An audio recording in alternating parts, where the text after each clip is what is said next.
Welcome. We'll go ahead and get started at 6 o'clock. Tonight, I've asked Commissioner Fleming to open us with the invocation and the pledge. If you'd stand. Let us pray. Our Father, we come this afternoon thanking you for all your blessings that you bestowed upon us. Our Father, we thank you for a portion of life, health, and strength. We thank you for the angels that watched over and kept us safe from all hurt, harm, and dangers. We pray that you bless those victims in the shootings, and we pray that you bless our country, bless our commander-in-chief. We know that you're able to make a way out of no way. Now, Father, we pray that you bless us this night in our commission meeting. Look on the commissioners. Help us to make decisions, wise decisions, great decisions for our constituents. Father, we need you. God, we love you. We thank you. Father, we ask these and all blessings. In Jesus' name we pray. Amen. Amen. Amen. Pledge allegiance To the flag of the United States of America and to the republic for which it stands, one nation, under God, indivisible, with liberty and justice for all.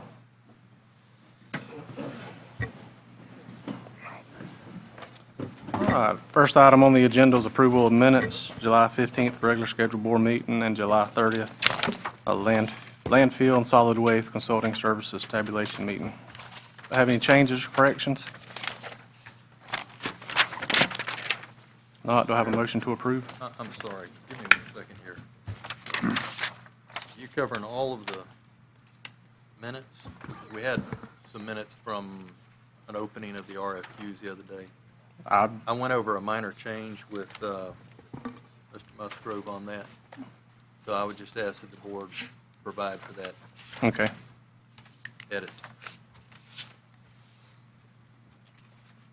You have that noted, Eric?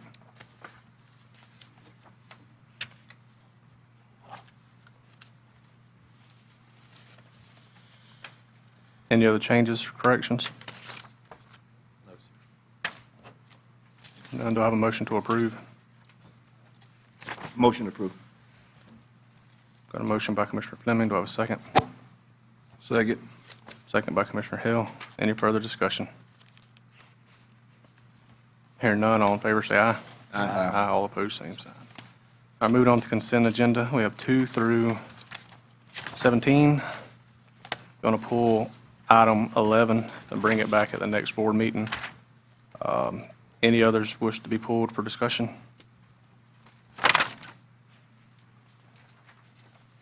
Hearing none, do I have a motion to approve 2 through 10 and 12 through 17? So moved. A motion to approve by Commissioner Richardson. Do I have a second?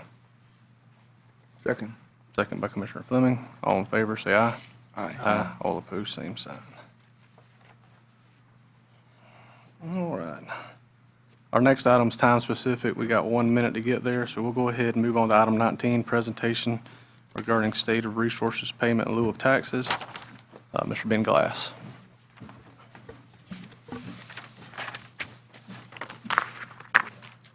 You have 45 seconds left. 45 seconds. I'll try to keep it. In.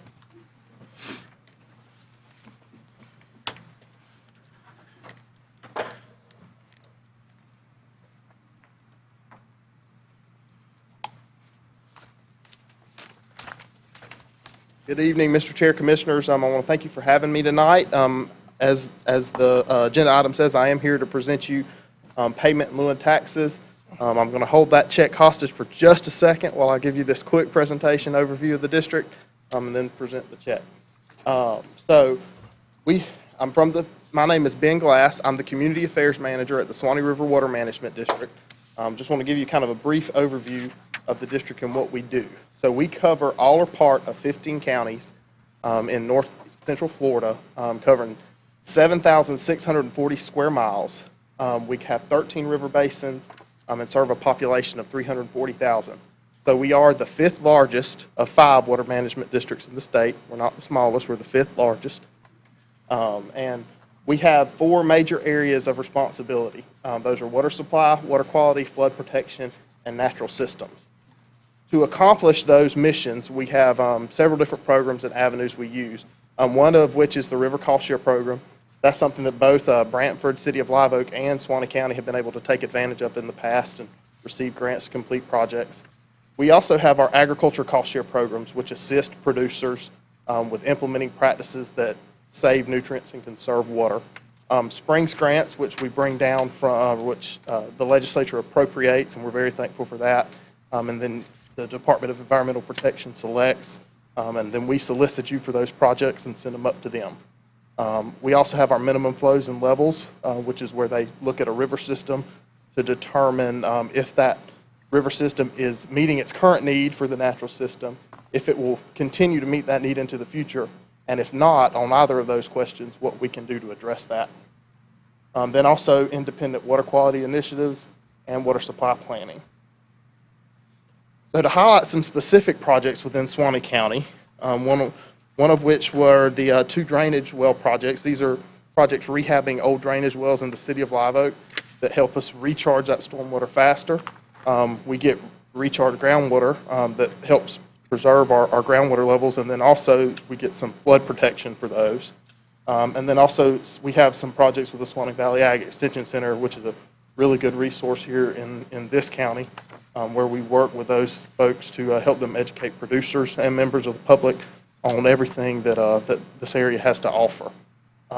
We also have some Springs grants that are ongoing, one of which is the Sustainable Suwannee Ag Pilot Program. That can help an agriculture producer convert from a higher intensity use of their land to a lower intensive use, keeps that land in private hands, but helps us conserve water and nutrients. Then we also have the Upper Suwannee River Regional Aquifer Recharge Project. Say that 5 times fast. That is a project where we're working to put in recharge wells, actually in northern Suwannee County and Hamilton County, that will help recharge the groundwater and improve flows south of those wells.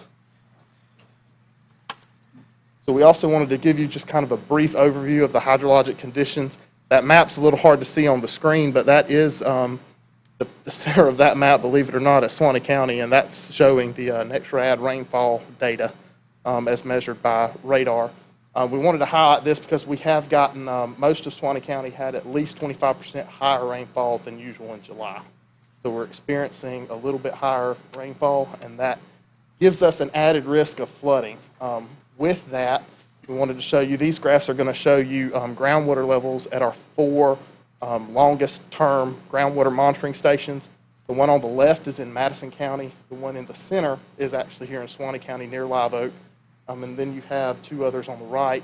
Both of those, I want to highlight the 2 on the right because as you can see, within this graph, we've set records recently. So we have very high groundwater levels, and combined with that rainfall and our river levels, which is what this gauge is showing, actually the river levels at Ellaville, that gives us a heightened risk of flooding. So I wanted to encourage you all to, as you're conversing with your constituents, keep them aware of that. Feel free to engage with us, and we can help you with resources to get out to them to keep an eye on that. With that, we also have responsibilities with FEMA. They delegate some of their things to us with the flood map data. We collect that for them. That goes back into and feeds back into the insurance requirements for homes. So Suwannee is within the lower Santa Fe, the lower Suwannee Basin for flood assessment. That's not what we at the district call the lower Suwannee Basin. That's what the feds call the lower Suwannee Basin. 2 different areas. For fiscal year 09-10, we received a grant that was effective until 2017. For fiscal years 17 through 19, we have grants that are projected to take us through the FEMA flood mapping into 2023. Lastly, I wanted to make you aware of something happening west of here. We actually, at our previous board meeting, just initiated rulemaking that would, in that darker gray hatched area on the west side of the river, incorporate a water use caution area in that area. We did this on the east side of the river and extended those boundaries east of the river about a year ago this time, so this is something that's not new to you all here in Suwannee County, but your neighbors to the west are getting that planning region. And that is just a planning tool we use to collect projects for the future. So there is my contact information. If I have said anything you don't like, let me know and I'll see if I can get you some better information. And without further ado, I'd like to present a check to the commissioners in the amount of $16,821.47 for payment in lieu of taxes. All right. Thank you, sir. Y'all have any questions for Mr. Glass? I don't.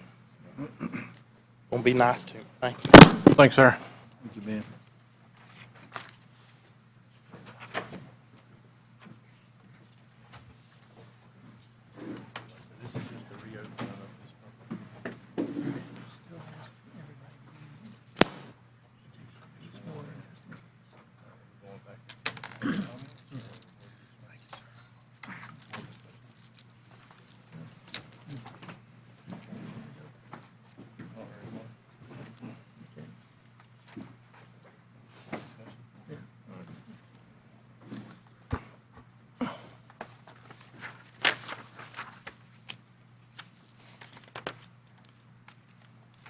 Moving back up to item 18 at 6:05 PM or soon thereafter, as the matter can be heard, continuation of a public hearing to consider the adoption of a resolution providing special permit request number SP 190601 by Innovative Solar 168 LLC, authorized agent of Butler and Butler Family Farm. At this time, anybody wishing to speak or possibly speak, if they would stand up and be sworn in. Even if you were sworn in last week, or, I mean, a couple weeks ago, if you were sworn in and gave testimony then, if you anticipate that you may, yeah, I got it both, thank you. If you anticipate that you may give testimony here, please stand to be sworn. Okay. Do each of you swear or affirm that the testimony you could give before the board this evening will be the truth, so help you God? Thank you very much. Again, as you approach the podium, please state your name and address clearly for the record. All right, at the last meeting, we started this public hearing, went through the presentation of the project, the public hearing, and we recessed it at commissioner comment time, or commissioner discussion. So unless anyone has a problem with it, I'll pick up the meeting where we left it off and go right into board discussion on the project, unless anyone has anything that they want to rehear. If anybody desires to reopen public testimony at this point, please make a note of it. If you didn't testify last time and you can continuing through. Okay, thank you. All right, who wants to start us off? I know the last time we'd kind of left off where, what stipulations, if any, we were wanting to place on the project. I know we'd talked about a buffer, possible different routes of ingress, egress. I think that, best I remember, that was some of the holdup. If anybody had any thoughts or discussion there? Chairman, I think there was also, I believe there was also talk about concerns over property values being affected. And I think that based upon the additional information that's provided in our packet, I think it answers that question. And we're going to look at the types of buffers, and we're going to talk about the some of the mitigation of any damage to the roads caused by the construction vehicles. Am I correct? That's where I'm at, unless someone else remembers something different. I don't know where, I don't have a problem as long as Mr. Hill and his company stipulates that that's acceptable as far as the mitigation of those of that road issue that we had over by the church. We talked outside of the meeting, and he went out and measured the road and stuff, and I won't speak for him, but I think that is a definite for me as far as the buffering is concerned. I mean, I think that we can come up with a solution between our master gardeners and their company to make this thing look like something that matches our community. Of course, we may not want to match our community exactly because it is wooded area and farm areas.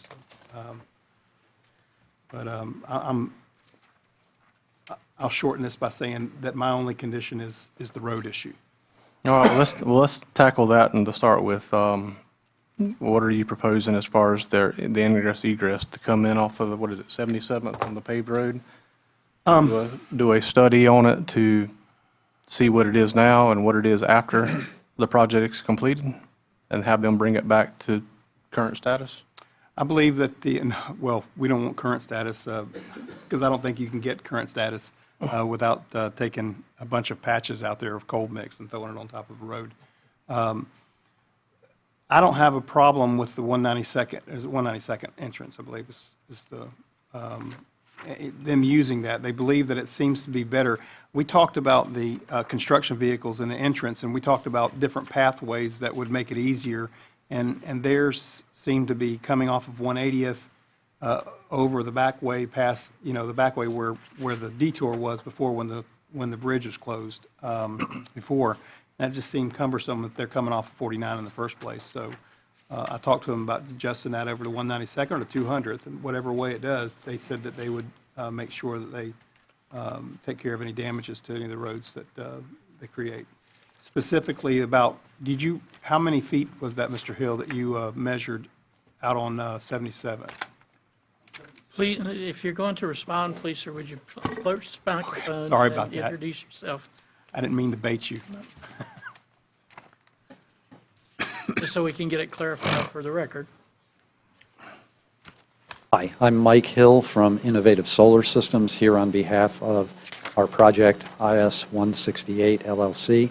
Commissioner, with respect to your question, 77th near the Mount Pisgah Baptist Church, I was out there and paced it off. I didn't have a measuring wheel with me, but it looks like there's probably about 400 feet of pavement there that's extensively patched. And presumably trucks running over it will dislodge the patches, and it'll require some restoration work. So approximately 400 feet or so is what I observed. So when you're talking about restoration, my question is what do you believe that your company would be willing to do? Because knowing that there's no base underneath that road and knowing that that it's problematic to pave over top of a lot of this stuff, that's my biggest concern. If we just throw more patch down, then it's just going to be the same thing that we've had before. So No, I'd like to see it fixed. Just that 400 feet, I'd be happy if it's fixed. We would not do just patching out there. We would take that section and identify it, take the asphalt up there, and go back with however many inches of asphalt need to be applied there. As you pointed out, there isn't a base under the road there, so we would not be looking to rebuild the road from, or build a road involving base and so on, but we can certainly cut out that section, that 400-foot section, get rid of all the patching there, and come in with smooth new asphalt to pave that section. So my question to Mr. Harris would be, in order to do this correctly, even though it's only a short 400-foot piece of a place to fix, could we provide the lime rock and the base work to make sure that we're not just doing something that's going to require repaving and patching again? Commissioners, I'd recommend that you require the applicant to pay to construct the road out there that they're going to destroy. Clearly, it's an old road, sand mix road or something, and unless you decide that you want to participate in the projects with everyone in the county, you'd end up doing it on a single project. This 400 section of road isn't going to cost that much for them to replace with the appropriate base and the asphalt. But this type of hearing is the type of hearing where you require applicants to make whatever improvements or conditions that you want to levy in order for the approval to occur. Okay. So would be my recommendation, is that you go ahead and require the replacement of that. Because we wouldn't go out and put asphalt over sand. Some of these old sand mix roads were tilled in and they just hardened up on the surface. They were okay when they were running around in pickup trucks, but now that we've got larger trucks running around, they fall through, and when we reconstruct them, we have to reconstruct them with base and build an asphalt road, and I wouldn't recommend requiring anything less in this particular case than we would have to do. I can certainly appreciate the county's position there with respect to that. Paving and road building is expensive, and I'm certainly not a civil engineer, so I don't know what the costs would be involved to excavate, put in base, whatever number of courses are needed, and then pave with asphalt. I can say that for damage that's caused by our trucks, that we will not simply go in and patch in a hit and miss fashion, as seems to be the condition of the road. We will take up the disintegrated asphalt and pave with a new top coat. After our construction process is done, there won't be any more heavy truck traffic from our operations out there.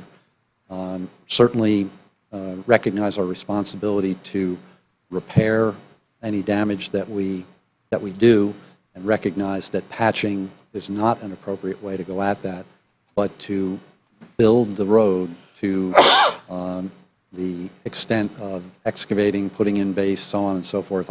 I'm not able to commit to that as I stand here tonight. There's too much unknown about the costs. We'll restore the asphalt top as that gets disintegrated by the trucks, but to rebuild 77th Road, excavating new base and so forth, I can't make that commitment. It could have too great a financial impact on the viability of the project. We could mitigate this by just changing your entrance, your egress and ingress from, for construction from 192nd over to 200th and coming in on the 77th, and that way your entrance would be short of that section. And we can certainly do that. We'd likely have some impact on the segment of 77th from the intersection with 200 going north up to the point where the substation would be located at the power line easement. But again, if we cause a problem, if we damage that road there, we would not look to patch. We would identify sections that got damaged, take the asphalt out, put in new asphalt there. But I'm not able to commit to excavating and building a road base and so on and so forth. I do see both of your sides very clearly, because if you take out 400 foot of road that's basically put on top of dirt, that's no longer hardened anymore, then you're basically putting a 400 foot patch back down that's going to break up again as quickly as it did before. And I do question how much more it would be for just to have some company that does that part do the come out and do the lime rock as well. Well, Commissioner, I'm sorry to interrupt. I guess I'll say this. I wouldn't rule out the possibility of working with the county on that, and perhaps there could be some assistance provided by the county with respect to the base. We could work on those kinds of details, when we get ready to do the study before and the study of the road. So I won't rule it out, but I simply, again, I'm not an engineer. I don't know how to estimate what those costs would be. I'm generally aware that paving and road work is expensive, and we're willing to repair the damage that we cause in the way I've described, cutting out that 400-foot section and repaving it. And happy to talk with you and other folks with the county about what additional would be involved in putting new base material down. I certainly understand County Manager Harris's suggestion that would be the way that the road would be built today.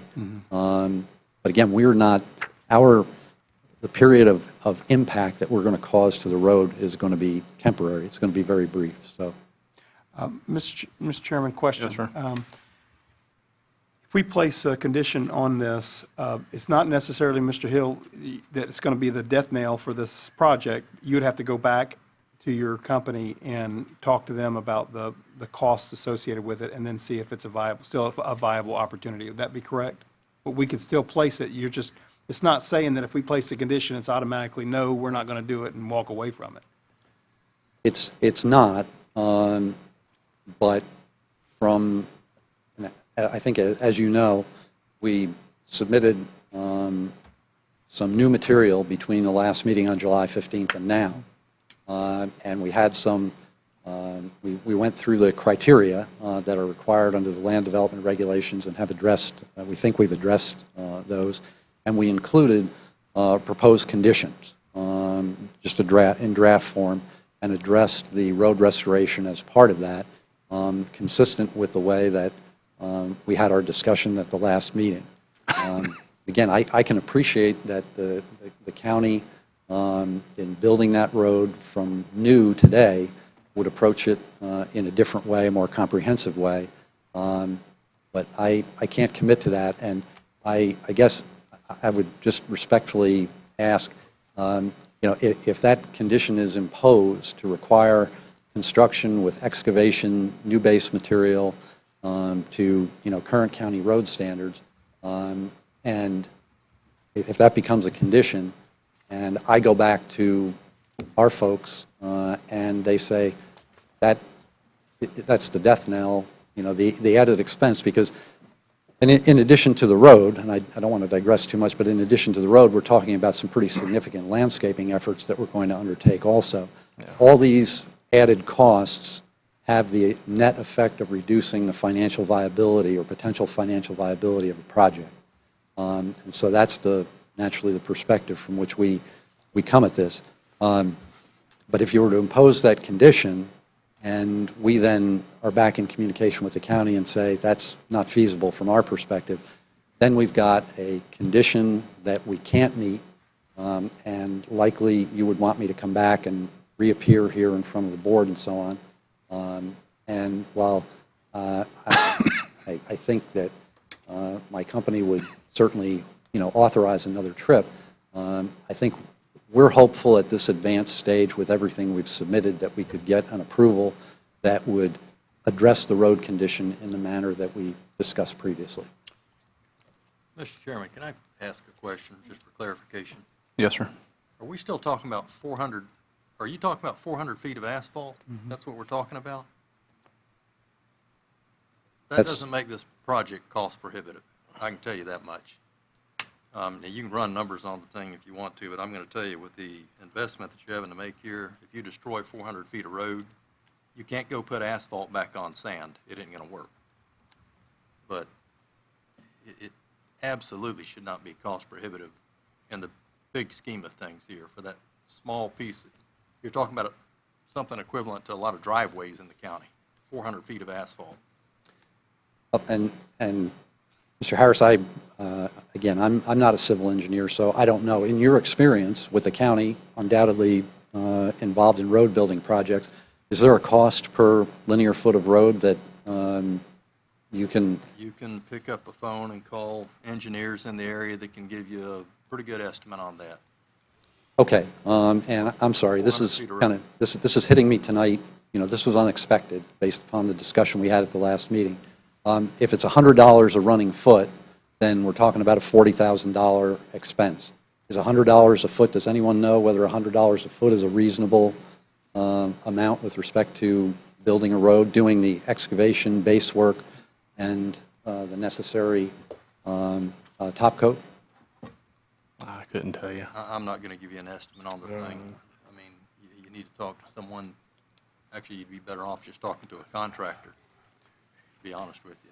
Okay, and certainly I'm happy to do that. But again, this is coming at me tonight unexpectedly, so I will make a commitment that we will talk with a contractor, find out what the cost would be for that 400-foot section of road, and that we will work with the county, and if we can fit it into our budget without having an adverse effect on our ability to do the landscaping that the county also wants. And we're certainly happy to work with the county. Mr. Chairman, can I say one more thing? Yes, sir. Considering that we have one of our roads down in, I don't know if I'll bring this up or not, down in our district that was paved a couple of years ago, on top of that exact kind of sand mix, 164th, about a quarter mile of it, where large trucks are running up and down.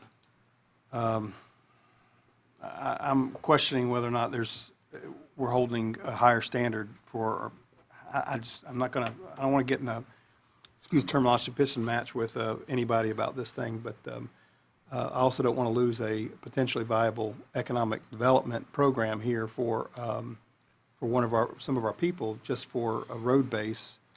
I didn't want to bring it up, but we paved a road on top of this same sand mix stuff that was out there. It was so bad that that we had pavers getting stuck in it and had to get pulled out with their payloaders, front end loaders.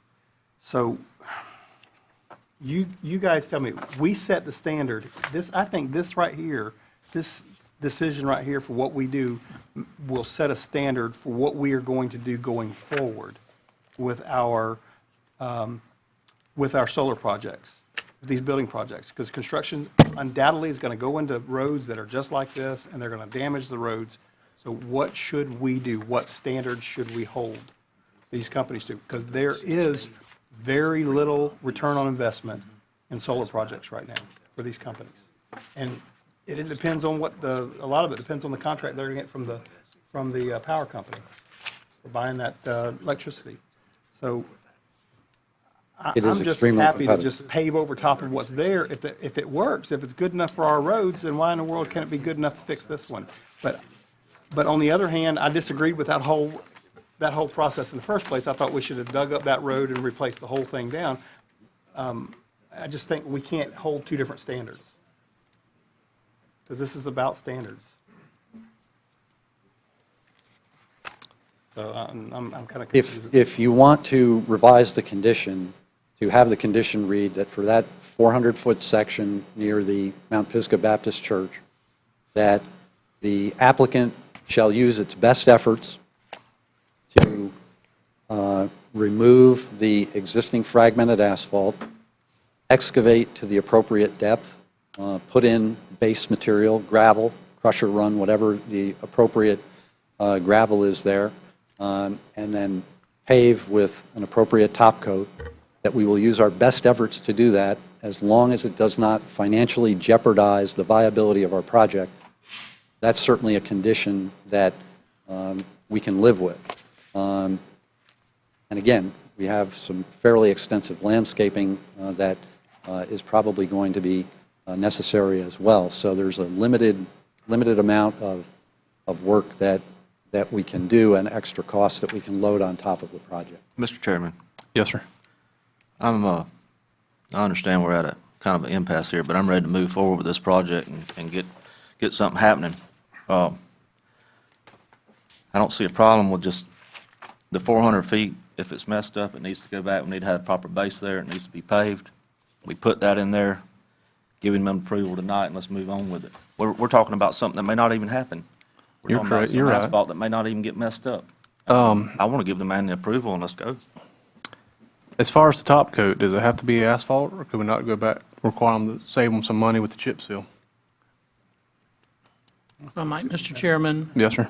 in the new material or the additional material that was submitted, the proposed conditions Mr. Hill submitted, it says at the very end, go through the process, pre-construction meeting, post-construction meeting, and then applicant will repair and restore in accordance with county standards and practices any road sections damaged by applicant's vehicles.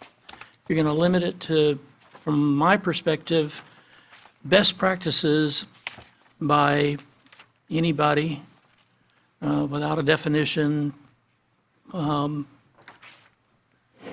get the comment that I'm giving right now, because I don't believe that best practices will be adhered with if something does happen. But with the language that they have utilized here, applicant will repair and restore in accordance with county standards and practices any road sections damaged by applicant's vehicles. You're not limited to 400 feet. If they tear up 600 feet, they tear up 1,000 feet. And it will be repaired and restored in accordance with county standards. And Mr. Pravat, when I wrote that, when we drafted that proposed condition, it was based upon the discussion that we had here at the last meeting, and my recollection of that discussion was that the county would be looking to us to remove the fragmented pavement and put a new course of asphalt down. There wasn't discussion at the last meeting, and with due respect, there wasn't discussion at the last meeting about excavating the roadbed and placing gravel, crusher run, and whatever is necessary as far as top coating is concerned.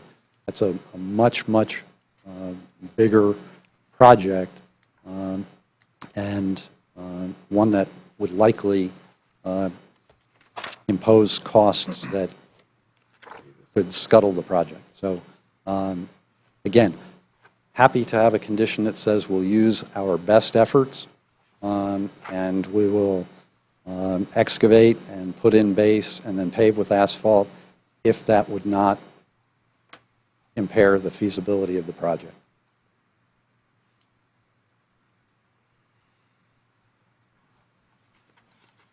I'm fine with that.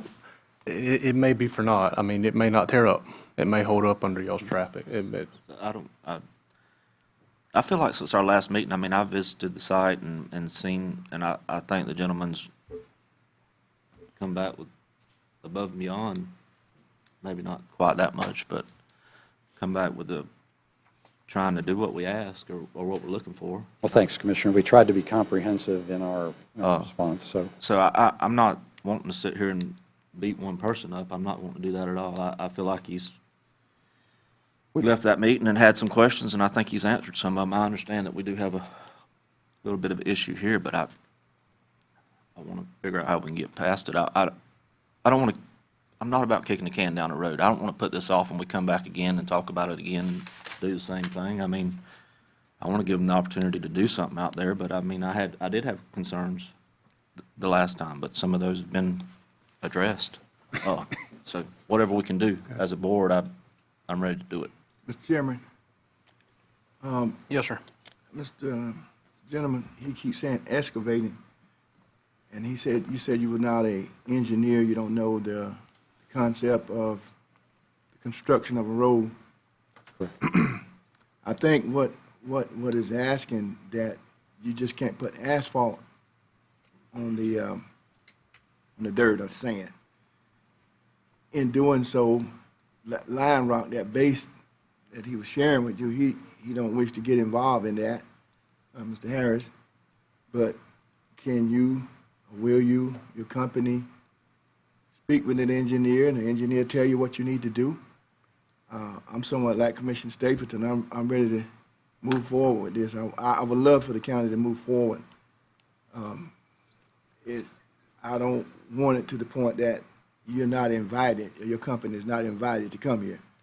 Well, thank you, Commissioner. Trying to push you away. Well, thank you. But I think if we set some standards, and I'm too ready to move forward. Thank you. We'll definitely commit to consulting with paving contractors, find out what expenses involved in constructing the road with excavation and base gravel and whatever the other requirements are, in addition to the top coating with asphalt, or if chip seal is acceptable, chip seal, whatever those are. Certainly we will investigate all that. Because I don't know what the costs will be, I'm not able to commit that we would do that if in the final analysis, the cost would have the effect of scuttling the project. We can't do that, especially in light of the fact that we've got landscaping costs as well. So we'll use our best efforts. We will investigate with contractors, as you suggested. If it's feasible, to construct the road in the manner that the county would construct a road today with excavation, gravel, top coat, so on and so forth, then that's what we'll do, as long as it would not financially jeopardize the project. Mr. Chairman, Yes, sir. question for Mr. Pravat real quick.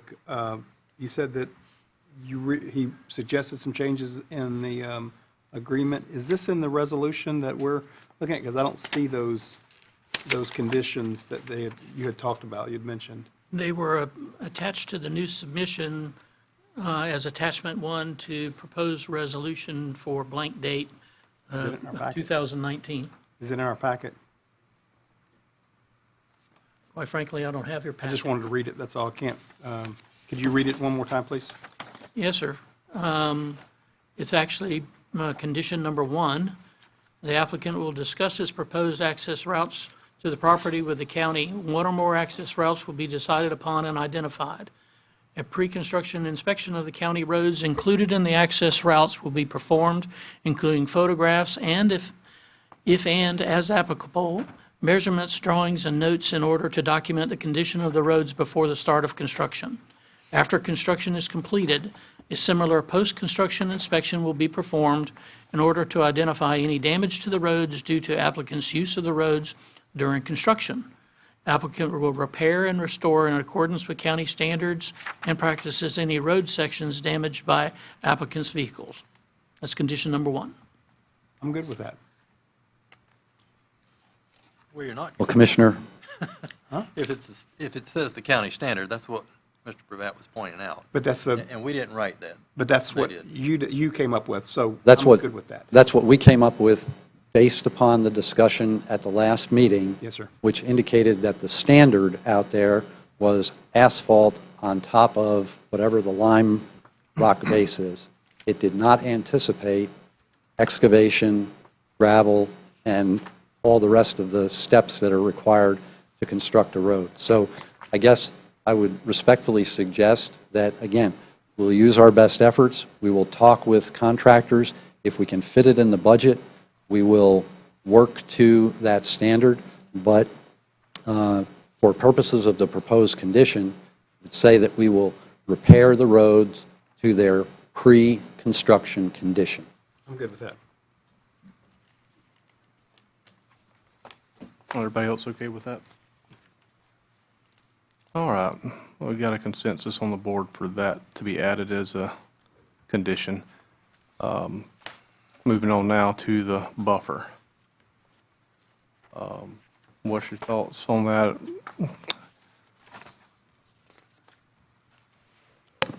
I know there were some areas that you said already had a buffer.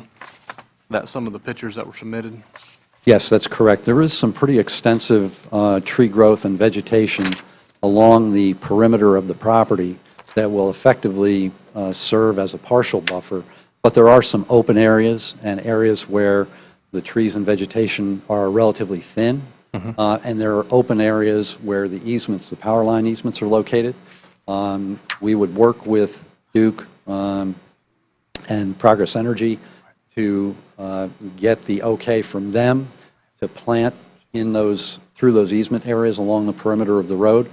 We hope we can get their permission to do that. They sometimes do not want to have trees, especially taller trees, taller shrubs, growing in easement areas, but we would certainly try to accomplish that. If we can't accomplish that at the easements, our solar farm, as you know, in the area of the easements, does not go out to the road. The solar farm is not in the easement area. There are no solar panels in there, and we will have the buffer, the setback around the perimeter of the solar farm, and if necessary, we can plant, do landscape planting along the setback if they won't let us come out by the road and plant directly next to the road.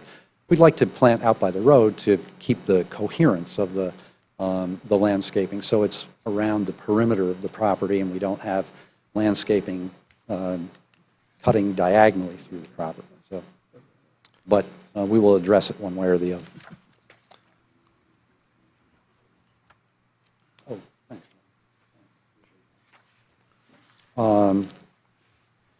And we do have a proposed condition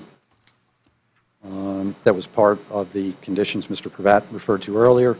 With respect to landscaping, it would state, following the completion of construction, applicant will plant shrubs and trees between the adjoining roads and the solar farm outside of the applicant's security fence. And I want to make sure that that's clearly understood. We're talking about landscaping that would screen the fence from view so that the fence would be not seen as the landscaping matures. Together with existing trees and vegetation around the perimeter of the property, the newly planted shrubs and trees will create a visual screen and buffer around the solar farm and a transition between the rights-of-way for the adjacent roads and the security fence for the solar farm.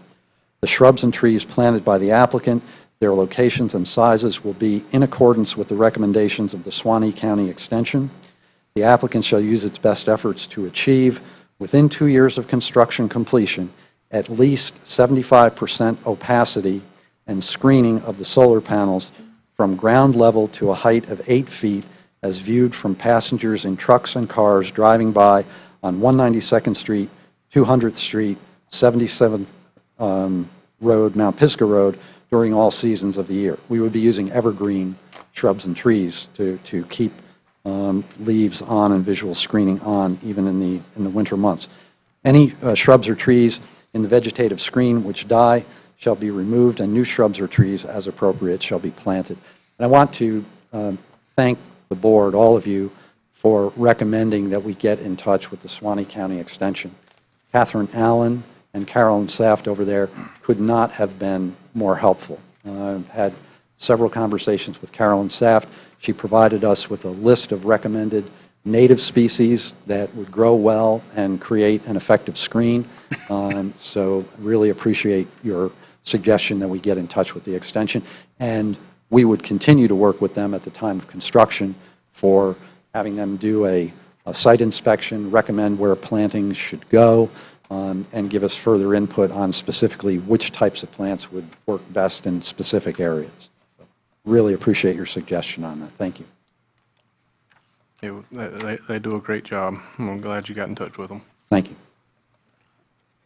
Anyone have any questions about the attachment he just read? I'm good with it. Y'all fine with that? Mr. Chairman, I have a question. Yes, sir. Typically, in our opacity requirements for all similar development, it requires 80% rather than 75%. So I would suggest changing language there. In addition, the last time you spoke, that we were talking about having the panel heights being 14 feet, I believe it was, instead of 8 feet. Panel heights would be about 14 and a half feet as they reach what I would call the top of their rotation. You'll recall that they change position throughout the day. The reason that we use 8 feet in here is because from a vehicle driving by, a truck or a car driving by on the road, as you look out the window of the car, you're not going to see above that level along the perimeter. And it obviously takes time for the landscape planting, the trees and shrubs to grow. As we pointed out in the materials that we submitted, as the trees and shrubs continue to mature, they will grow up higher than that. They'll reach anywhere from, at maturity, some will be between 10 and 15 feet, others will be up to 25 feet tall. So we will achieve full height screening, if you will. So if you were looking from a distance, as it were, you would not then see the tops of the panels, but it would take some time to get there. We're not talking about going in with little seedlings either. We're talking about, and we got advice from the extension about the size of the plants we would need to use. But it's not feasible to plant mature 25-foot tall specimens at the outset. We need to use reasonably sized trees that will grow up over time. So that's the reason that we use the 75% opacity and the 8-foot height there. And That's standard. another question, Mr. Chairman? Yes, sir. Also, with the buffers that are going around, I noted that the typical buffer for the particular area is 30 feet and then 15, 25, 25, and 15 on the rear of the property.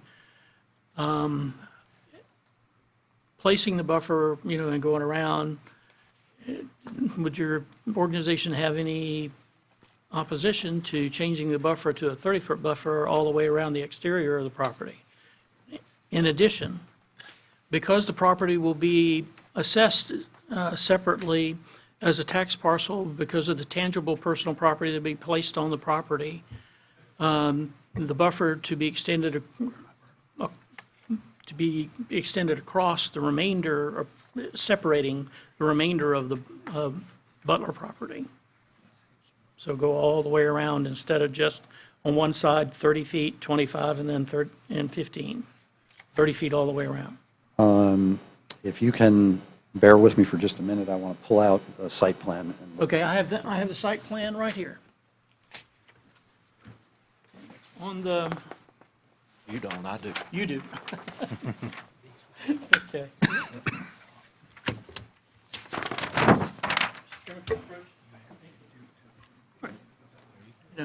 What we're talking about, when you have here and then here for, the areas, that the way you described it in the other, you have 40-foot setback up here.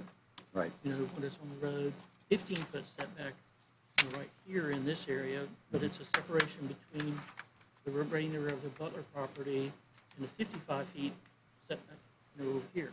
What I'm talking about is these particular areas in here, separating it around, and when you do the buffer, that it continues all the way around instead of being incomplete where it butts up against the buffer property. Right now, based upon the change that we made in this revised site plan that we submitted after the last meeting, we are extremely tight on our buffers. And I'm afraid if we add additional buffering space, that we are going to be in a situation where the output, the generating capacity of the solar farm will be impaired, that solar panels would have to be cut out. And that's problematic because in the work that we've done with the utility company so far, all of that has been predicated on reaching the 35 megawatt output. I would just note that with respect to those particular buffer areas, Mr. Pravetta, you pointed out that there are some fairly thick stands of existing vegetation between the proposed solar farm and those adjoining properties there.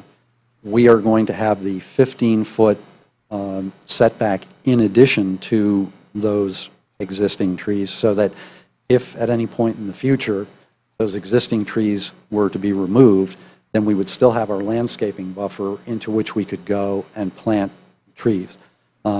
As this plan is set forth, what we're proposing to do is to make use of the existing vegetation along the roads and fill in with new trees and shrubs where needed to create the opacity and the visual screening that the county desires. On the easterly side, there is a large, it looks to me like a pine tree farm. I measured it at between 3 and 4/10 of a mile over there, so somewhere between probably 1,600 and 2,100 feet coming off to the east side of the property out at the road.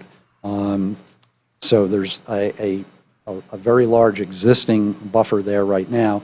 Again, if those trees come down at some point in the future, we'll still have our buffer, our setback space there where we can go in and plant trees and shrubs along there to then create a visual screen if the trees at some point in the future are removed. And that's my question, Mr. Hill, is along the eastern portion of the property, on this site plan, I don't see a setback at all. And if I'm missing it, please point it out to me, that between it and the other properties. I'm sorry that that's not specifically labeled. We called for a 15-foot setback around the entire perimeter of the property. So, and if you need us to submit a revised drawing that indicates that there's a 15-foot setback over there, we can certainly do that.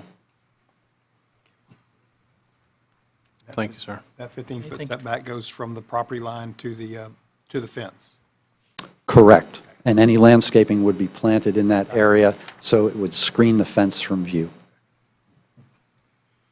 Well, knowing those trees, they'll be down in about, what, 5, 7 years, maybe? They look like they were fairly mature there. I'm Depends not, on how much they need the trees at the time they're ready to go, so. All right, any further questions on that condition? Feel good with it all.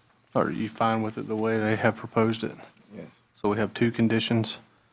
You have. I a- understand, Yep. excuse me, Yes, Mr. sir. Chairman, if I might interrupt one more time. On the fencing, it's on the back side of the buffer area and not the front side of the buffer area. that's correct. It's Thank it's on the backside so that where landscaping is needed, there'll be a vacant area in front of the fence, and those trees and shrubs can go in there so that they block the view of the fence, so you're not looking at a fence. And again, I mean, the trees and shrubs will have to mature over time. We won't achieve, obviously, 100% opacity from day one, but over time, the trees and shrubs will grow up so that it will screen the fence from view. Thanks, sir.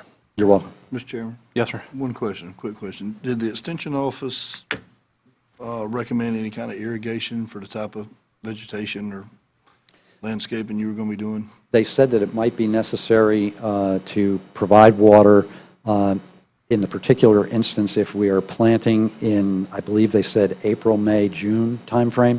If we plant in October, November, December, the winter months, there should be adequate natural rainfall to sustain the plants and get them started.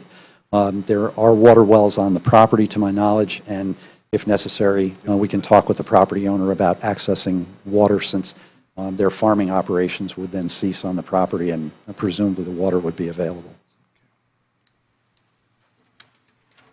Thank you, sir. You're welcome. All right, any further questions? Any discussion? You have a resolution in front of you with 2 conditions added to it, Actually, it's 3, 3, the fencing. of the fencing being set back at the far end of the buffer. Is that what you're talking about? Yes, sir. Okay.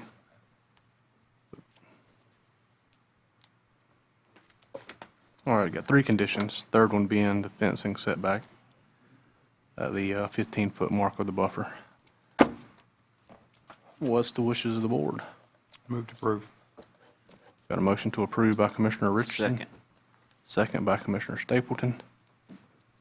Any further discussion? Yes, sir. Yes, sir. Want to clarify 75 versus 80? Oh. The opacity, you Yes, sir. noted that the county typically requires 80%. Yes, sir.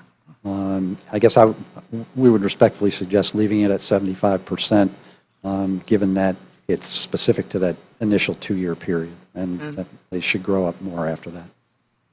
Well, the required, Ronald, what's the requirement? Is 3-year period of time at 80% of opacity? Yeah, I don't think we'll be able to tell the difference 5%. Well, I'm. Oh, it's but if I had- three, It's Oh. a language thing, rather. It's so that it fits in where Sure. we have to do.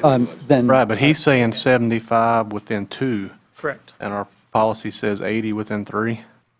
And we're fine with that change. We're fine with that change. I would, though, say that we would be looking at that ground level to 8-foot level for the measurement of the opacity.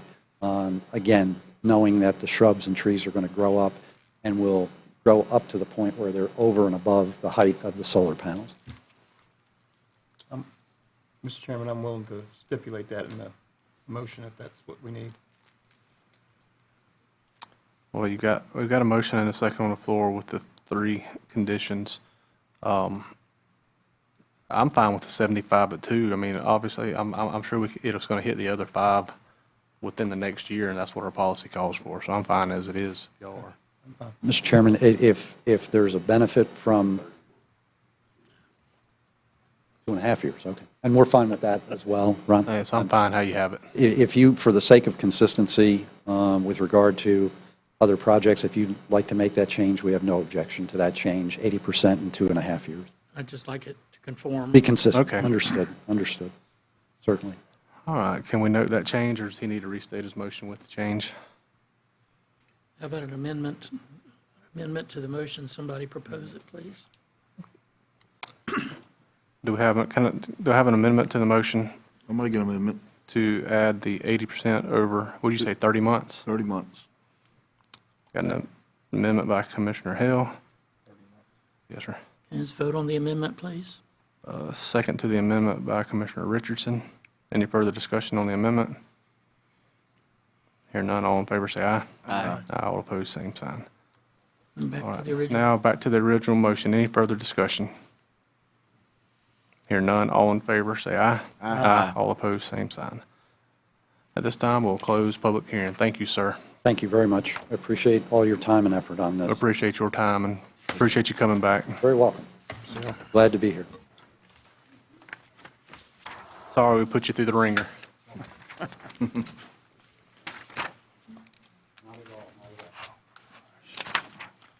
All right, moving on to item 20, staff reports. James Summers, Public Safety Director.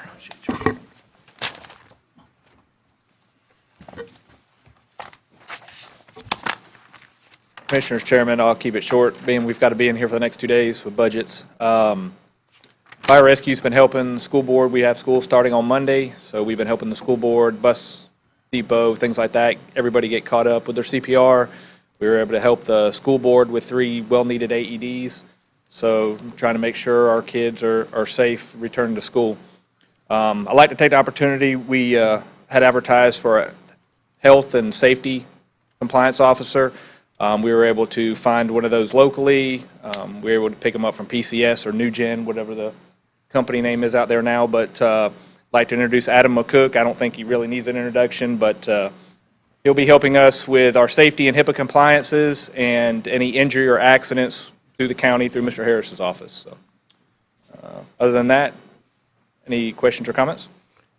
Have you got us a date yet when we're going to do those presentations of those new engines? Yes, sir. We're almost done, so I think we're going to advertise next week. So I'll have those dates exactly next week for you, and we'll get everything advertised. Sounds good, sounds good. Any other questions for Mr. Summers? Thank you, gentlemen. Thanks, sir. All right, moving on to general business, item 21, discuss with possible board action, moratorium on land use and zoning applications for solar farms until the board establishes criteria for the same. I guess we'll turn our attention to Mr. Harris. This is a question. I think the board's going to find it easier to establish objective criteria when you don't have an application in front of you. I think I said that before. If the board has an interest in standardizing some criteria that applicants can consider when they're making an application, it'll make the entire application process shorter if you want to do that.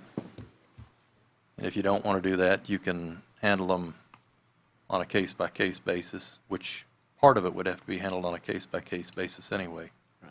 You're going to find some properties will be well buffered, or 50% of them may be buffered at the front end.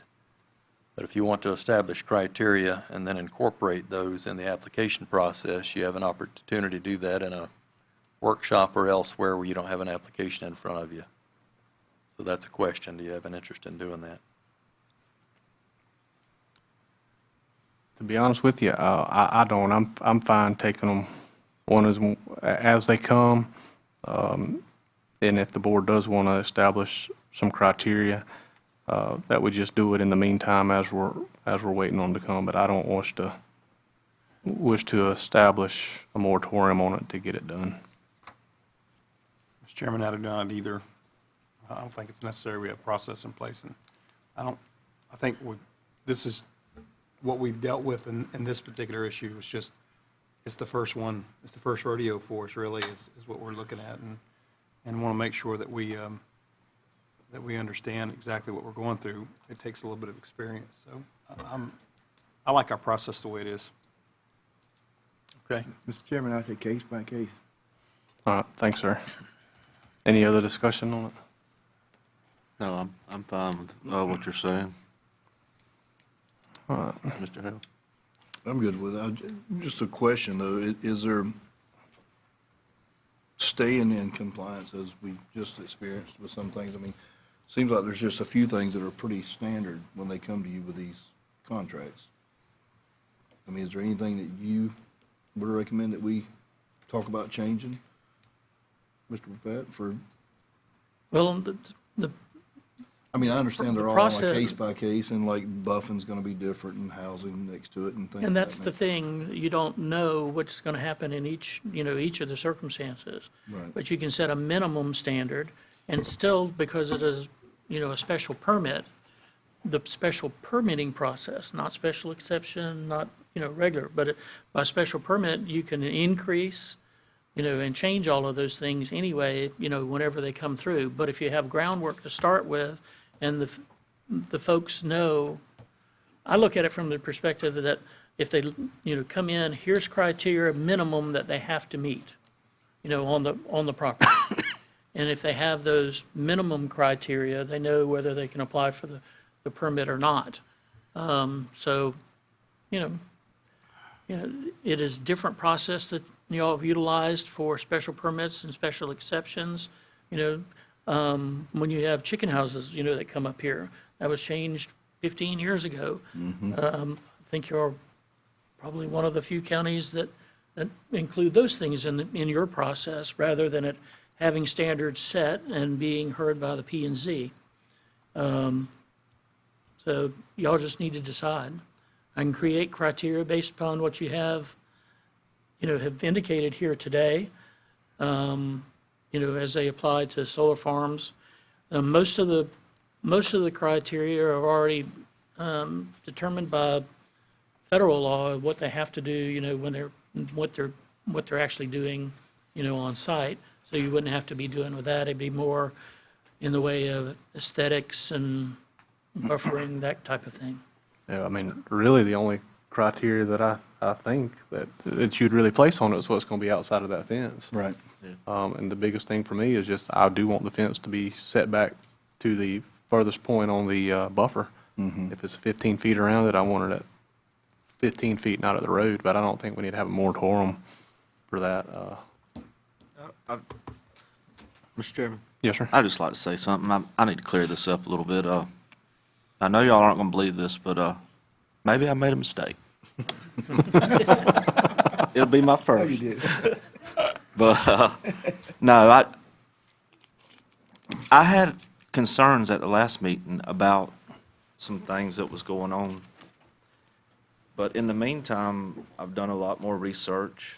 I've had conversations with some different folks, and the things that I had serious concerns about, everybody has been more than willing to address. So, it was a serious concern of mine, but it was never that. I want everyone to leave here today, especially the newspaper. Suwannee County is not anti-solar. We are all about green energy, and we want you here. So if you could put that on the front page.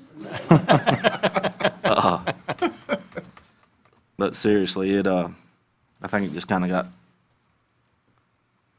it was important to me, and maybe I said some things that took it a little further than what it should have been. But at the end of the day, my heart's about what's good for Suwannee County, and all I want is, I want any solar farm to come, but I want them to be good neighbors with the people that live here. That's the bottom line. So, Yeah, I don't think anybody disagrees with that. and, so if I made a error in some statements that I said, I apologize for that, and I'd like to move forward now. All right, well, no action taken on that item, and we'll move on to item 22, unless anyone has anything else they want to talk about solar farms. Item 22, discuss possible board action, any issues associated? I don't have anything to report on that right now. Okay. That was the wastewater plant, I-75 and 136. All right, we have any additional agenda items? I've got I didn't put it on here as an agenda item, but we've dealt with this once before. That was assisting the city of Live Oak with a couple of roads a few years ago. You may remember we went out and graded and stabilized a couple of small roads in the city, Anna and Eva. Right. Scott Street is similar to that. It comes off of Perimeter Road on the west side.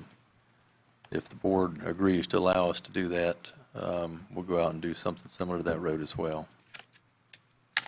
You talking Scott. about Scott? Scott Street.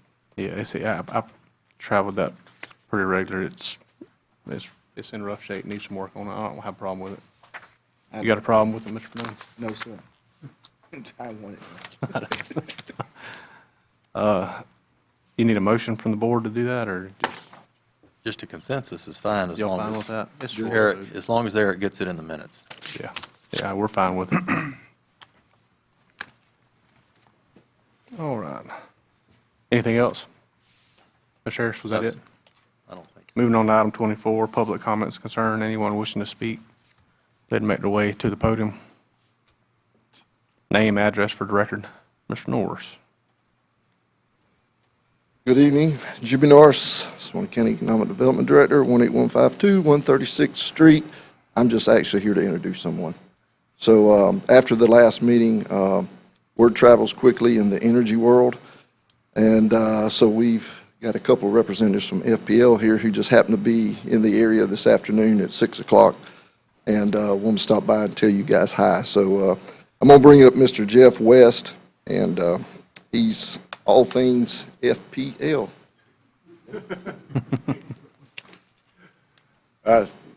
Thank you, Jimmy, for that introduction. I'm not sure well-deserved, but thank you anyway.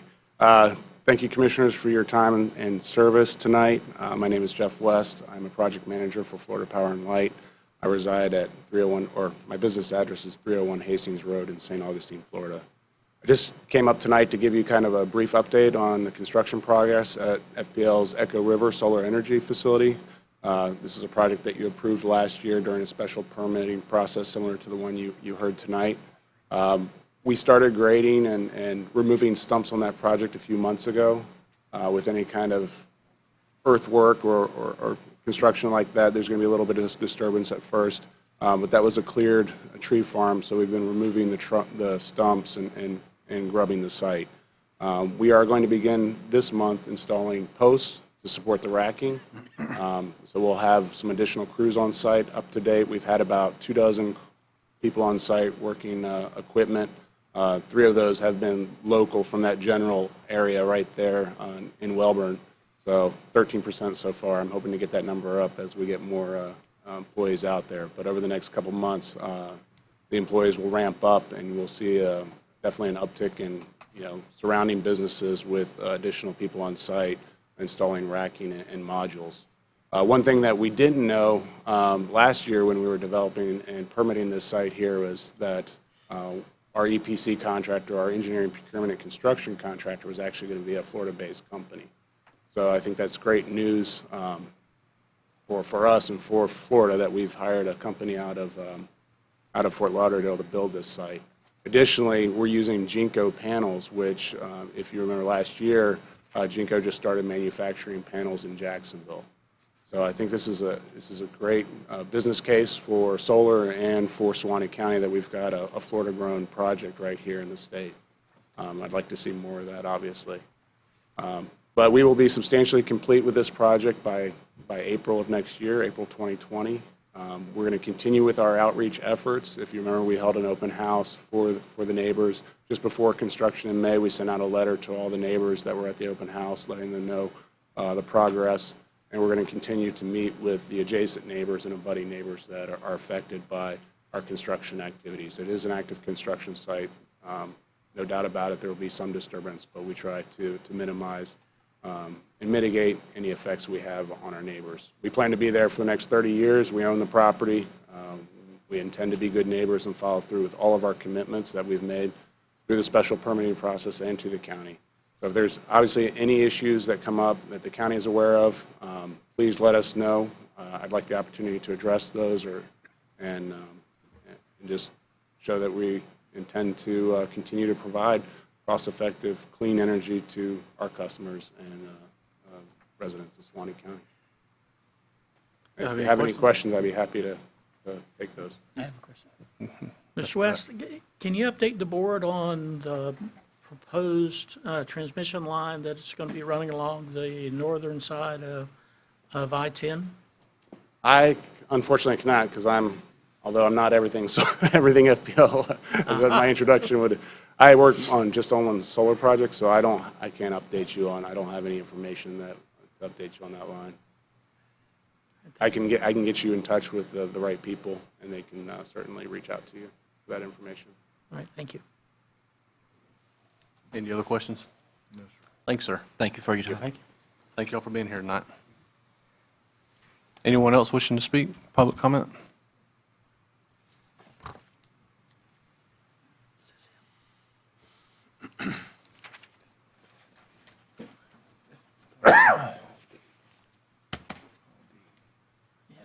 Good. How you doing? Paul Dees, 101 28 34th Street, How you doing? right down by the Suwannee Station.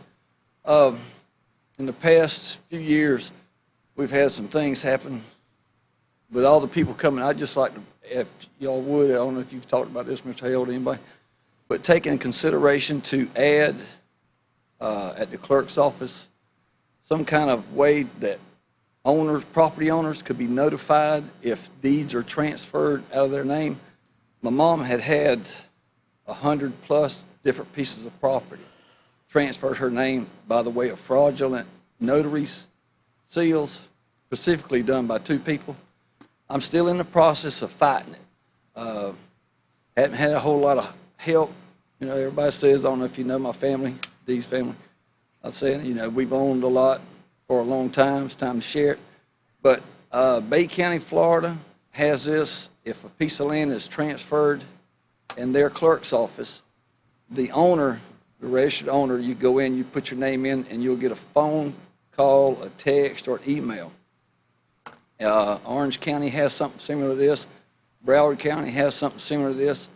And it's because of the people coming into the area. A lot of them are great folks. A lot of them are, you know, they got, you know, good benefits to move here.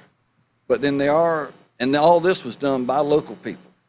But I just would like to ask the board to take in consideration to add something, either through the clerk's office when a deed is recorded, that owner of record at that moment will be notified, so that way they won't be like my mom having to fight tooth and nail to get land that was wrongfully taken from her for zero debt, where she could be, you know, she could have caught it right then. But what it is now is they're saying, oh, well, that happened a couple years ago. Well, wait a minute. My mom's an absentee owner. She lives in Thomasville, Georgia. And so she relied on her secretary. And her secretary turned out to be the one that did most of the theft, the notary work that signed it. You come in, something happened, you know.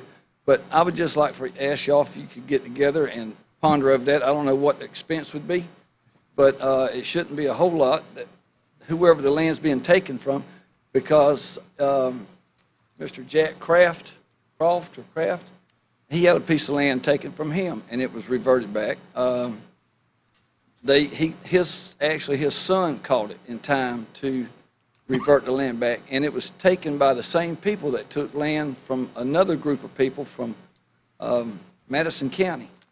And that land, you know, through court actions, because it was an absentee owner, he came back and had to get a lawyer at other expense. But if he had known about it right then, Judge Kennan ruled that, you know, the land has to go back to the rightful owner. But it puts undue cost to the person who's actually being stolen from, you know, to have to go to the expense of finding a lawyer, getting signatures verified and stuff like that. But I'd just like to ask, beg, and plead that the county would consider adding something like that at the clerk's office, to where the owners of record could be notified. Thank you for your thoughts. Thank you, sir. Thank you. Anyone else? All right, this time we'll move on to administrator comments. Mr. Harris, you have anything for I've us? got a question. We talked about a workshop to talk about radios and spending a pile of money.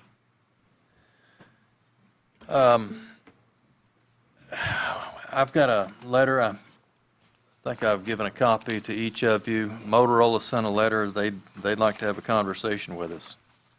They particularly in this letter, they point out some things that, and I talked briefly to the sheriff about this and a little bit to Mr. Summers, and they know that we got this letter, but they're pointing out some issues that I'm not in a position to say they're accurate or inaccurate, but they are highlighting some concerns with some of the changes that are about to occur with the slur system, and whether or not the expensive radios that we had discussed before will work when some of these changes occur. My question for the board is, do you want to consider having other vendors talk to you about what they might be offering, and/or have some neutral party that isn't selling anything come talk to the commission in a workshop setting and try to get a good understanding of the technology that's available and that's on the immediate horizon, that before we make a decision to spend a very, very large sum of money. So that's, I pose that as a question.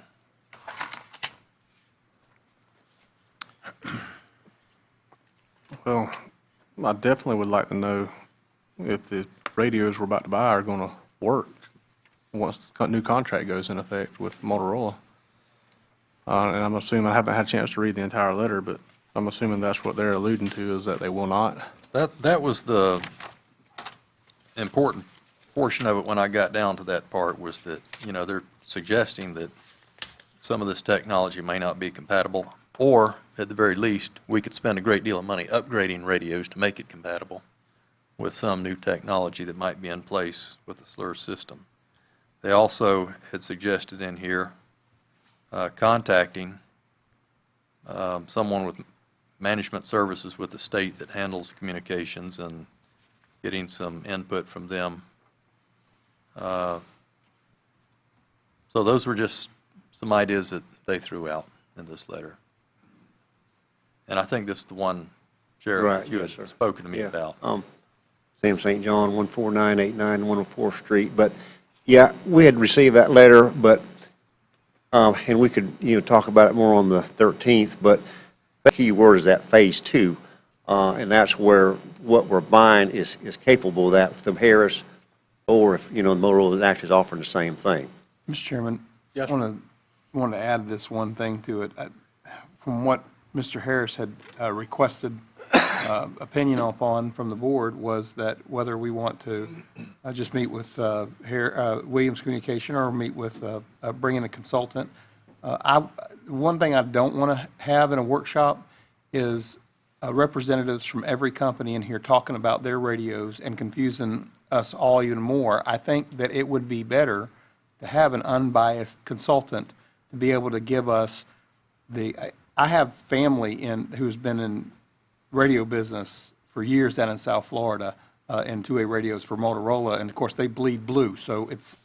But he told me, he said, Ronnie, he said, you have to get a consultant that's unbiased so they can tell you everything that you need to know, because you can do better with your own system.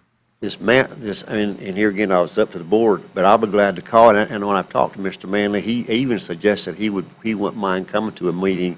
But Matthew Manley, he would be the one, is like I say, he's not in the radio business as far as selling them.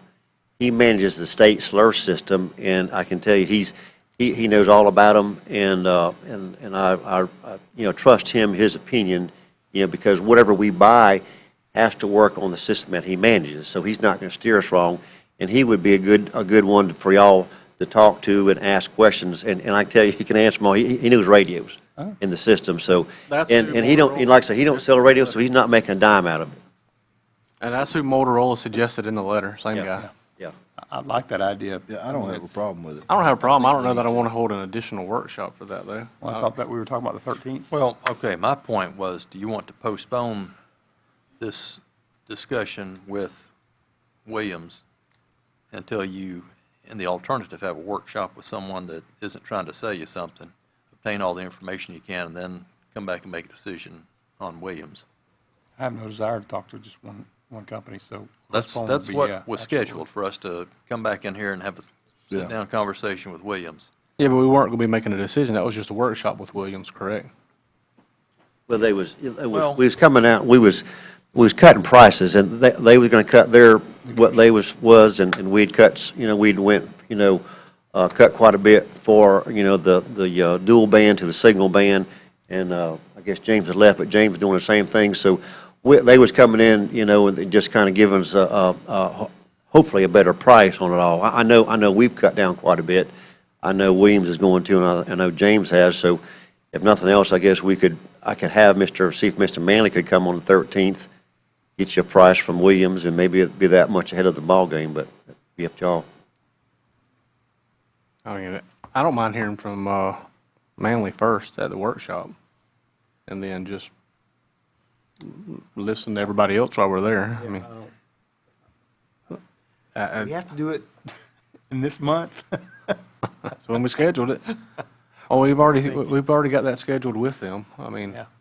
I just want to hear what they come down to. I think I'm not necessarily saying that we got to go with them, but I think if I remember correctly, when we scheduled it, we were looking for representatives, higher-up representatives of Williams to come down and talk to us about really negotiating prices, and not just the one fella who was here, the salesman that was here. I'm not sure who's going to be with him, but I know they've sharpened their pencils for us. I know that. I'm not sure how much. That's what we'll find out, but I know they have sharpened their pencils on it. There's just so many unanswered questions about Williams. There's so many unanswered questions. I'd like to get down to the core and see what we can use, that we don't have to worry about who's going to take the contract with the state next, or it doesn't matter at that point. We just want Yeah, like I said, we could just, see what their price is, and I think, Mr. Manley, I'll call him tomorrow just to make sure he can make it. Hopefully he can make it on the 13th. And if that's what your wishes are, Chairman, about try to get him here. that's how I'd like to do it. I mean, I agree with that. I'll call him first thing in the morning and see about his availability to come here, and I'll let you know, Chairman. And that's scheduled for 11 o'clock. thank you. Mr. Chairman, Yes, sir. are we going to hear from Motorola also, though, at some point, or? I mean, they expressed in this letter that they'd like to talk to us. I don't have a problem them being there. I mean, it doesn't bother me to have them all there. Well, I'm just asking the question. I mean, Can I have a question? Yeah, go ahead. I mean, we're having a workshop, but can we, just like we do things, can we time specific some of it? I mean, have someone come in and talk to us. I'm like you guys, I don't want them here contradicting and fighting one another, but, have a discussion with one and thank them for coming, escort them out the door and bring the other in. escort. I just don't want it getting into a war of my radio is better than your radio and really confusing us more so is what I'm saying. No, but if you got both of them talking and you got Manley here at the same time, And maybe he can keep them straight. he can Yeah. cut through the BS is what I would think. If, Yeah, they're, like I say, the radio company, they're not, yeah, I know they want to sell radios, but they're really not steering us wrong. They're telling us, what will work and won't. But Mr. Manley, he can, since I really value his opinion since he's not selling radio, and he'll tell you the straight of it. And I think, Mr. Chairman, if you don't mind, I think it may be hard I see the letter from Motorola, and I've seen Kenwood in there and all, but I think until these negotiations are done, we really don't know. Well, yeah, that's the whole problem, Right. Councilman, is that if we pull the trigger tonight and brought Williams radios or Harris radios, Radios. they'll work on a system now. They'll work on a system with Motorola. The only hiccup we have is this EDAC system, the channel expansion. That's the one thing that will not. And they've told us it will not work with the when Motorola comes on. But then when Motorola comes, we won't need it anyway. So yeah, we're paying that money up front, for that one piece of it. But then we'll be on a good system, for 3, 4, 5 years down the road, in the meantime. So,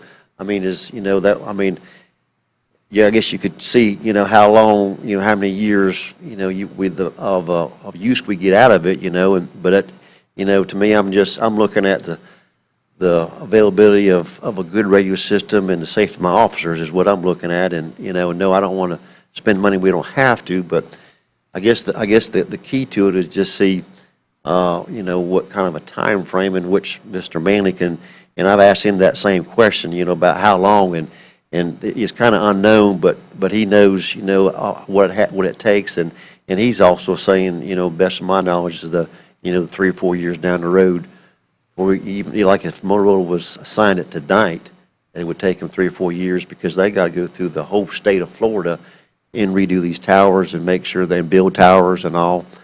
So that, they just think it's going to be a long, drawn-out process, and that's why I was, everything will work except for that one piece. And but when Motorwood comes over, they're according to that, if them is a good possibility, we won't need to buy anything extra. And that's all we want to make sure of. I mean, we don't want to, no fault of their own, that was what was available at the time, but we don't want to be in the same boat as Lafayette County is going to be in when the new system comes Yeah. on. They got to turn around and buy all new radios. Right now, I know that won't happen. Right. Just that one piece, just that channel expansion, that's the only thing that's a hiccup on this thing right now. I've got a question, Mr. Chairman. Yes, sir. Does anyone know if Motorola currently has their radio available and has a price that they can quote on their radio that will work on the system? Because they've been awarded the contract from the state. Motorola's going to have the contract. That's what it says. They're executing the contract, negotiating, I guess, rates or something. But they were awarded, according to this letter, based on an RFQ that was conducted in in 18, I guess. And I can find out Friday for sure, but I don't think you're going to see much difference in the price of radios, but they're going to have the different tier radios, the multi-band and the one band and so forth. I don't think you'll see a whole lot of difference in the price, is my understanding of it, but I'm not 100% sure on it either.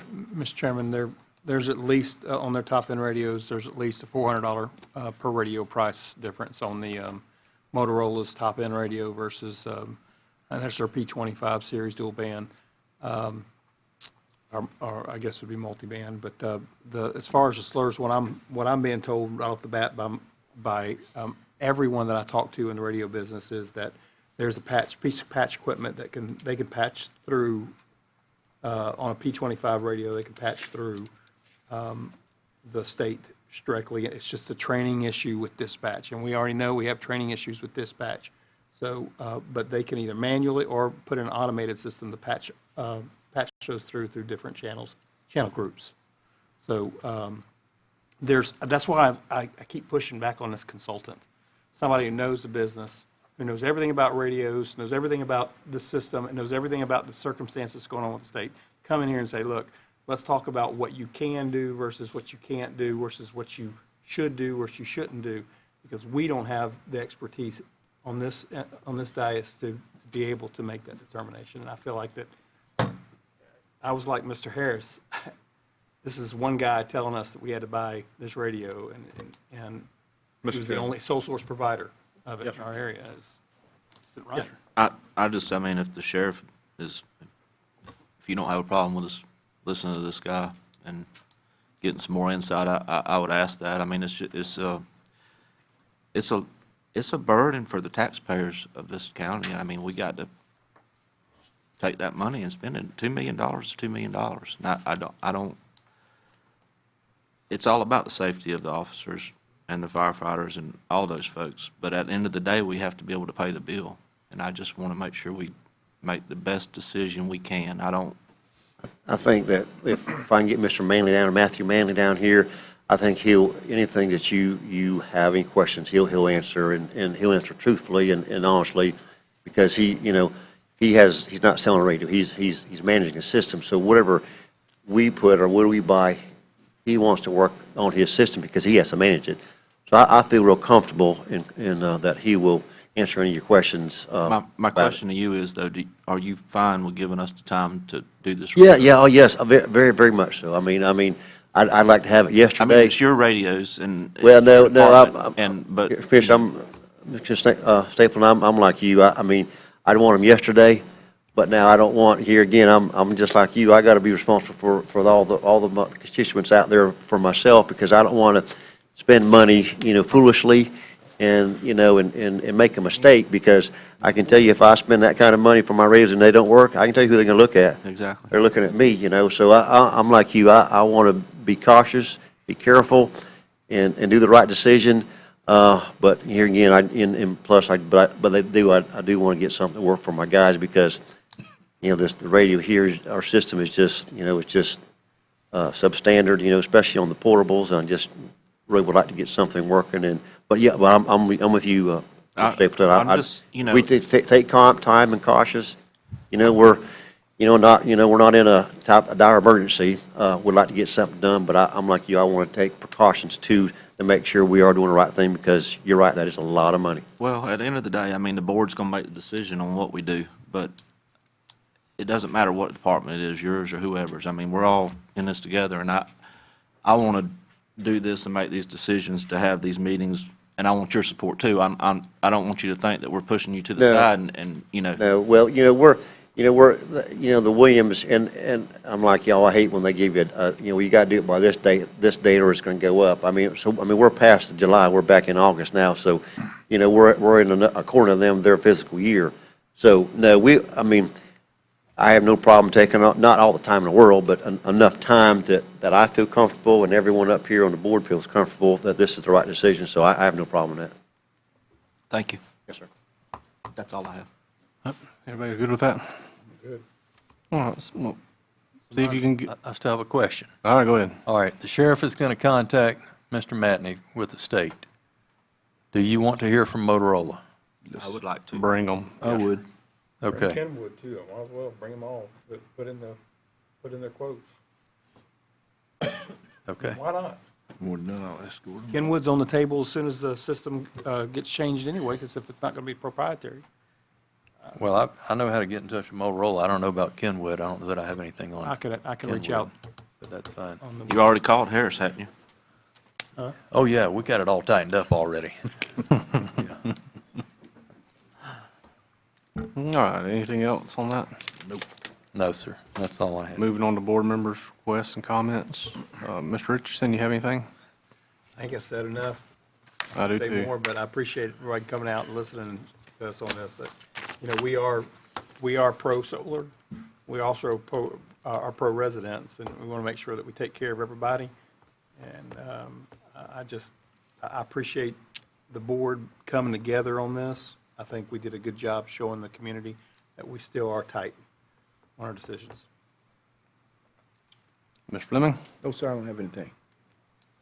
Mr. Hill? Yeah, I do have a few things. One, I did want to mention, and I think we need to talk about this first. I was contacted by the quarterback club, Clifford Gwynn. I think they didn't get a letter over to you guys yet. Do you know about this? But Jim Daniels, excuse me. We've been letting them use the field over here. And Okay. Mr. Gwynn did contact me. They just had not Perfect. gotten the letter to us yet. Last year, we approved allowing them to use for parking, the field next Correct. door. So that's their same request this year, is utilizing the field next door to this building. Very good. You can renew it with the same insurance requirements and all that stuff.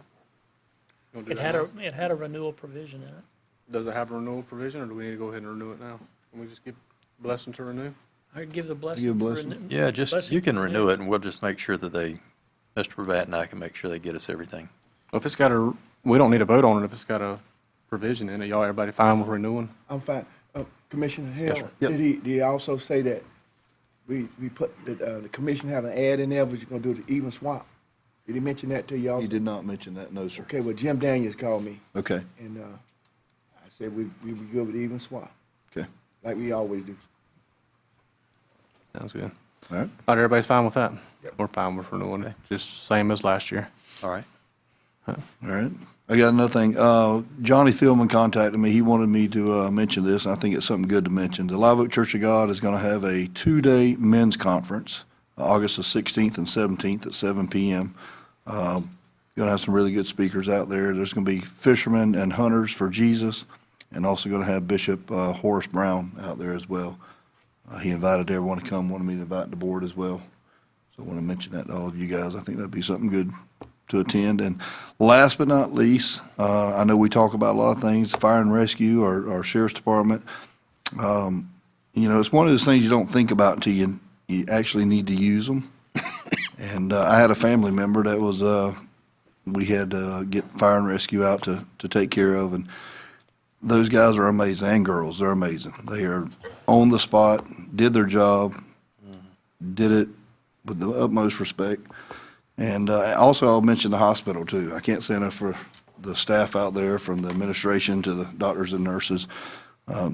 I just had to mention that because it was, they treated us well, treated my family well, and I wanted to acknowledge that. So thank y'all. Thanks, sir. Mr. Stapleton? Yeah, a couple things real quick. As we move forward, just want to continue to keep Commissioner Hale's family in our prayers. It's a day-by-day struggle, and we understand that, and we continually think about you and pray for y'all. Thank you. Other than that, I'd just like to, Mr. Adam McCook's come on, county, we're glad to have you, be an asset. We appreciate you. We'll see. Other than that, that's it. Only thing I have is, what was it, a couple weekends ago? We had the McAlpin Community Center, McAlpin Days, what do they call it, Ronnie? McAlpin Community Center Festival. Yeah. Fire department was there, sheriff department was there, sheriff's office was there. Everybody did a great job coming together to get things done. Parks and Rec did a lot of things to get a basketball court finished. It was a good turnout, good day, and just thank you for everybody that helped, and thank you to the McAlpin community for putting it on. Other than that, the only thing I'll say is, most of you may know, some of you may not know, but I won't be seeking re-election in 2020. So in fairness to my constituents that may desire to seek the office, I'll just go ahead and make that public announcement so that they'll have their time to prepare if they wish to seek office. Other than that, just need a motion to adjourn. So move. Second. Motion to adjourn by Commissioner Richardson, second by Commissioner, all in favor,